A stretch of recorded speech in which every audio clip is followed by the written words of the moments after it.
they're going to see us on radar this weekend, I guarantee it.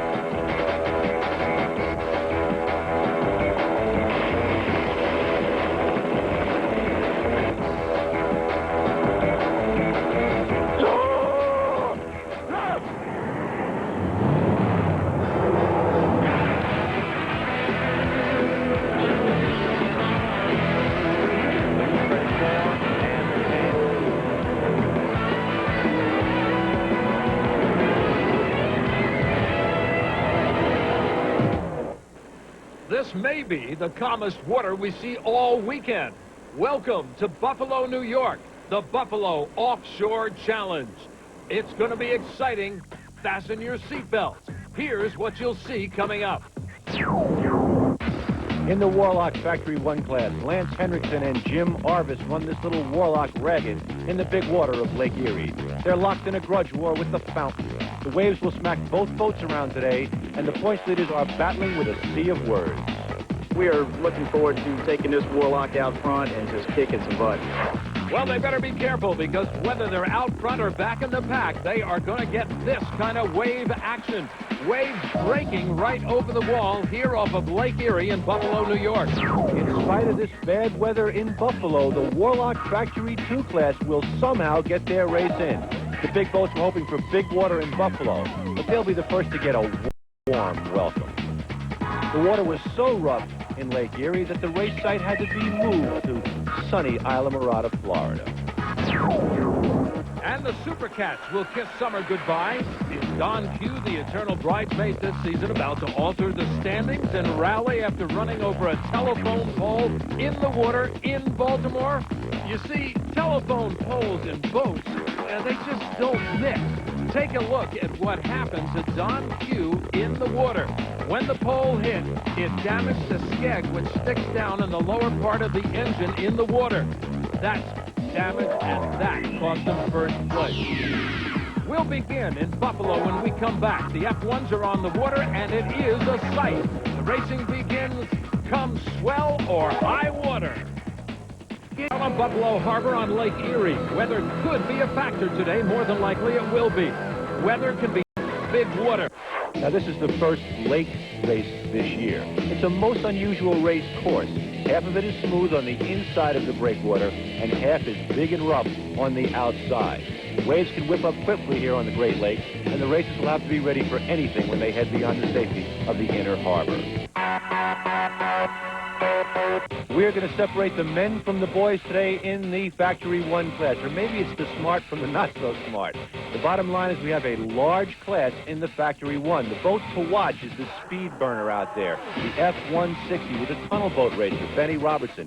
Can he handle this big water? Points leaders and possibly the most talented in F1 right now, you're looking at him. Driver Jim Arvis has adopted a new nickname, Fountain Killer. He's had success. We don't expect to see any fountains this weekend until we lap them, probably on the second or third lap. So I hope they do their homework and do a little bit of T-crossing and I-dotting and all that kind of good stuff, because we're gonna kick some butt. And there's the start. It's ideal conditions, very calm, but we're inside the breakwater. Lance and Jim with a last to jump, and they sit in third behind F-123, and in the lead, it's Benny Robertson in the F-160. That is the speed burner.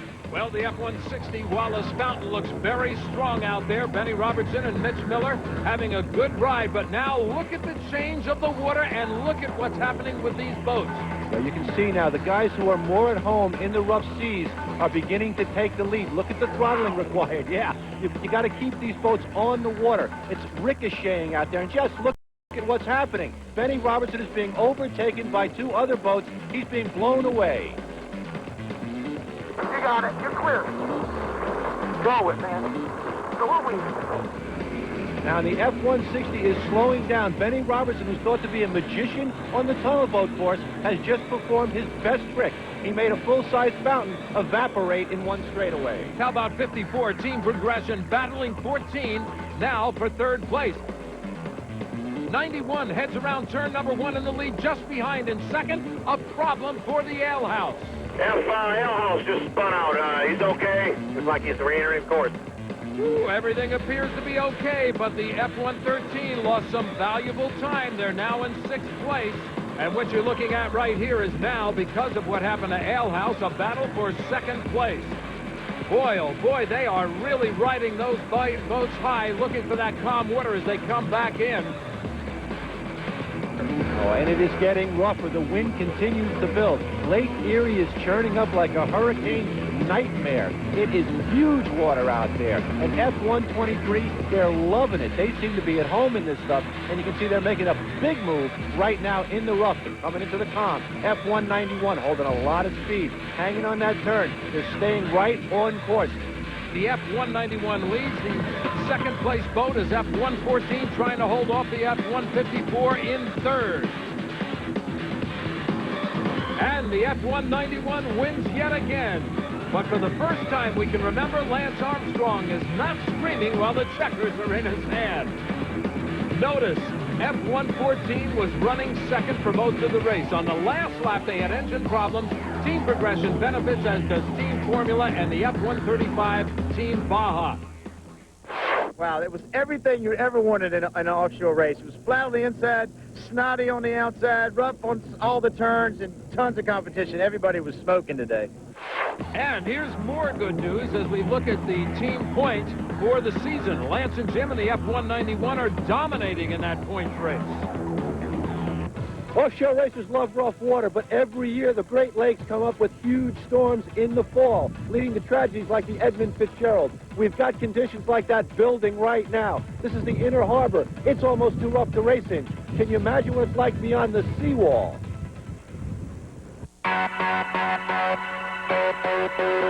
There you see the final results. Scott Lucero, the driver, Chris McElwee, the throttlman, and Team Energy takes the win. In the Outlaw C class, Performance Marine goes on to the win by more than a minute after mechanical problems dropped C4 out of the race and dropped him to third place.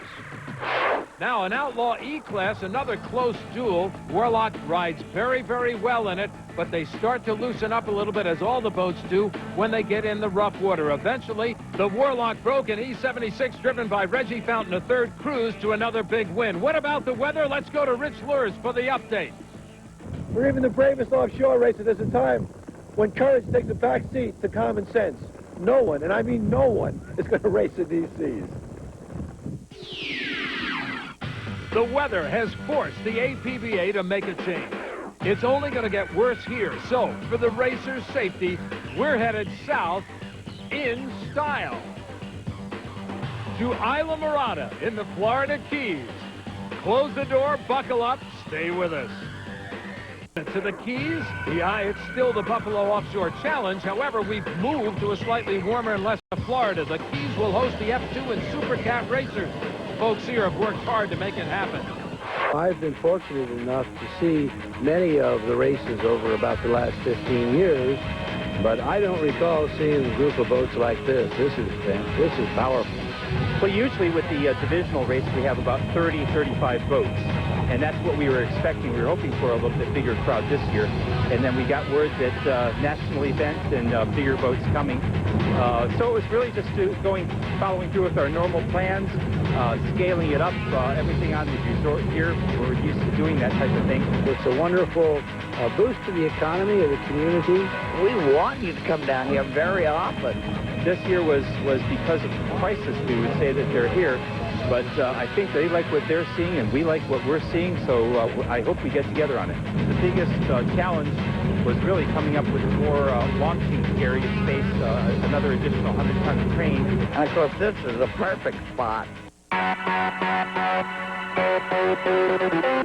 On the season so far, the F-275 has just taken over the points lead from the F-201. Both boats are running strong, but Benny Robertson, the tunnel boat driver in that boat with Mitch Miller, is a strong contender. Now, the team version expected an advantage with the rough water in Buffalo. That's gone down here in Isla Mirada. Number 57, Lou Dickey and Matt Rice seem very confident headed into this race with a smaller boat and all that good smooth water. You'll notice as we look over the Factory 2 lineup that the F-201, formerly known as Matco Voyager is now named National Marine. They're hoping for a #1 finish with the newly sponsored boat. Also, Adib Mastri, the indestructible throttle man, formerly with Team Baja, is now in the F-250 Sutphin. And of course, our points leader is the F-275 Lake Cumberland Fountain with Benny Robertson. 17 boats in all. Sit back, let's get ready for a fantastic show. There is a pack at the start. The F-250 with a deep mastery right in the middle of that. The F-277 Awesome and the Lake Cumberland Marine are the fastest right off the bat.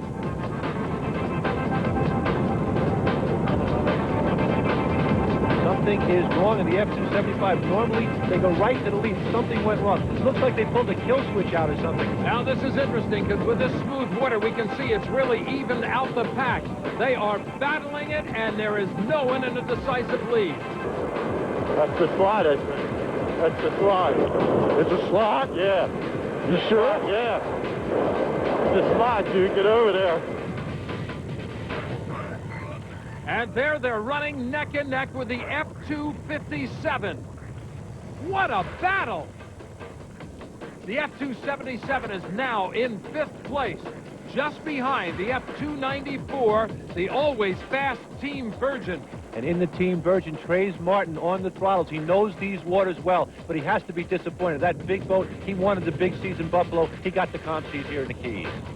And out into the lead, the F-257, Utz Quality Foods, Pier 57, Lou Dickey and Matt Rice, they have got that boat really trimmed out.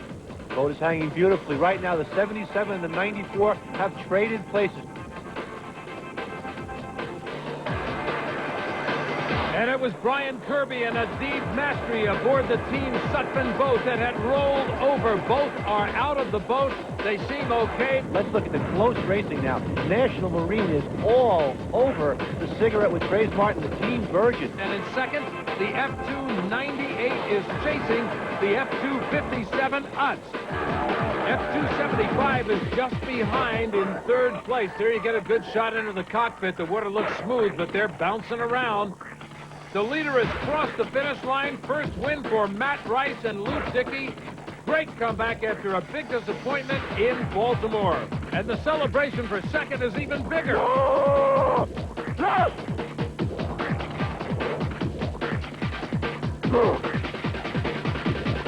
And the F-298 takes second. They've wanted to beat Benny Robertson badly, and they've done it. No happiness in this boat, however. The checkered flag in the hands of the crew of the F-257. The F-298 Treadwell, that formula, split the 2 fountains in 1st and 3rd place. That's a dramatic placement for them and a very good showing for the formulas, which are normally a little better in the rough water than in the calm. Great showing by all concerned. The entire Factory 2 race just flew around this course. Lake Cumberland hangs on to the points lead with a 3rd place finish, but Treadwell Motorsports is moving up, back only 16 points. Well, it's the dawn of a new era in Supercats, the debut of the first boat built specifically for this class. We'll be back. These guys would love to improve on their 3rd place finish in Baltimore. Only their 2nd race together in this boat, they're getting better. It is a beautiful, beautiful boat based out of Texas, both guys out of Texas. It's one to watch for sure. And throughout this year, we've had a major rivalry developing between the White Fountain Mercury and the blue Don Q. Now, Don Q has yet to win a race. They ran well in Baltimore, but floating debris damaged their skegs and heated up the rivalry. There's a look at that damage that happened in Baltimore. It's repaired. They're ready to race. We're kind of sick of losing to them, first of all. Second of all, we need them to lose a couple of spots. We're about 30 points behind, and we need to beat them by at least 2 to 3 spots in order to make the national championships in North Carolina a legitimate championship. The rivalry between us and Don Q is simply that we are, without a doubt, probably the 2 best prepared teams here. Now, Jerry Gilbreth in the 76 Fountain Mercury had to prepare for this race by adding some weight. An APBA ruling has them saying they're at a disadvantage yet again. Here's Jerry with his own thoughts. We have been asked to carry an additional 500 pounds heavier than any boat out here, so we're at a big disadvantage at this race, and I don't know what we're going to do to overcome that. We are happy, however, to have taken the points lead, but it's going to be really difficult. The APBA has taken it upon themselves to add this weight to us. we're not real happy about it, but there's nothing we can do. So we're going to go out and do the best that we can. They won most of the races. APBA made a justified decision in adding weight to their boat. Basically what they did was like what NASCAR does. They made adjustments to the boat, the configuration of it, by adding weight to it, made it more even to race against everybody else. And for the first time, we see the debut of the newest Super Cat in the fleet, the sleek, high-tech Tommy Bahama Super Cat. So high-tech, in fact, that some race teams are crying foul. And here is the Super Cat lineup, the fastest, baddest cats on the planet, with some of the most outstanding teams you'll ever see in any motorsport. The guys you want to watch today, the Don Q Cristal going against their nemesis, number 76, Fountain Mercury, with Hugh Fuller and Jerry Gilbert on board. There's the green flag. The Cats jump out right off the bat. We've got some decisions being made, and Relief Band is looking like they're in pretty good shape, but they've got boats in front of them. Tom C's and a lot of trim, and Cat Can Do. They were trimmed up and ready to rock and roll when the flag dropped. That gave them a good 10-boat length lead right off the start. But look at Don Q Cristal, Pat Patel, and Felix Sorales in there just flying through the field. This is their day. They know it. They've got equal speed to the 76. They held them off in Baltimore until they hit that log. Right now, they feel like they can win this race. They are psyched to win today. There's nothing in their way. The calm seas let them go flat out. It's a speed burners race right now. Once again, looking back off of Relief Band, the 88 and 43 are doing battle on either side. We're on board the 43. Listen in. Slow down, man. Very too high. Okay, I got you. Watch this turn right here so we don't want to lose it. Well, they make it through, but Don Q takes over fourth place. Barry Glovick and Keith Holmes aboard Cat Can Do, having a great ride out in front. Look at this battle between Tommy Bahama and the Relief Band. Meanwhile, we go back and find Fountain Mercury. They are now around turn 2 in 6th. That is a surprise, and you know they're frustrated in that cockpit. The pace is very high here, and you would expect the smallest boat in the fleet to be leading. But they are carrying a weight penalty, and I'm sure they'll find no sympathy from any of their competitors. We're on board that Tommy Bahama boat. Look at the Don Q Crystal. They're coming up on the inside using the same trick that the 24 used on the Tommy Bahama. Don Q Cristal is carrying some beautiful speed right now on the backstretch. And there you see that battle continues. Don Q looking for that opportunity to just nudge ahead for second place. Relief Band would then drop back into third, and look at him just get that nose out in front. They're being very, very careful, trying to keep the trim on the boat, but still trying to push the boat to its extreme. The boat they want to catch, number 19, Cat Can Do. Again, can they finish? That has been their problem all year. Don Q like a predator now, right on them. They're raising the stakes. They're putting more pressure on the Cat Can Do. Here is the Extreme team, the Credit1USA.com Extreme. They are now riding in fourth. The leaders, Cat Can Do, and look who's gaining. Not only gaining, but getting him on the outside. The Don Q Cristal makes the pass, takes over the lead. It's like vindication for a season of heartbreak. The bridesmaids have gone by and Cat Can Do went down. We knew that they have a problem. They've got a mechanical problem all season long. Once again, it's been that leaves this beautiful race course all alone for Don Q Cristal. The water's perfect for them, and they're flying. But no one will catch Don Q Cristal. A flawless race. They picked their spots. They made their moves cautiously. They flew when they needed to, and boy, what a beautiful race. Well, they've been waiting a long time for this one. They have been working on this boat all season long. They came on a little bit late, but they got the boat locked in, and now you can see they finally have their just rewards. They have taken a win. And there they are. The Don Q Cristal finally breaks out and gets rid of the bridesmaids' curse. And don't forget the Relief Band, who finished their best race of the season with a strong second-place showing. Fountain Mercury hung on for third, and now let's hear from our winners. Pat did a fantastic job, around the turns. We had a terrible start. We got pinched in the middle, like always. But fortunately, we held back a little bit and just let the mess dissipate a little bit, and so we could start running, and the boat just ran really nice. So we head into the national championships with a real catfight in the points race. Only 9 points separate first and second. The Don Q boats seem to be dialed in and peaking. But will they be able to hold on and beat the Fountain Mercury on their home turf in Washington, North Carolina? It has been a great day. We had to split up the Buffalo race, but it's ending on a beautiful sunset in Isla Mirada. Next time, we are going to be talking national championships from Washington, North Carolina. Be with us then. For Rich Lord's Dick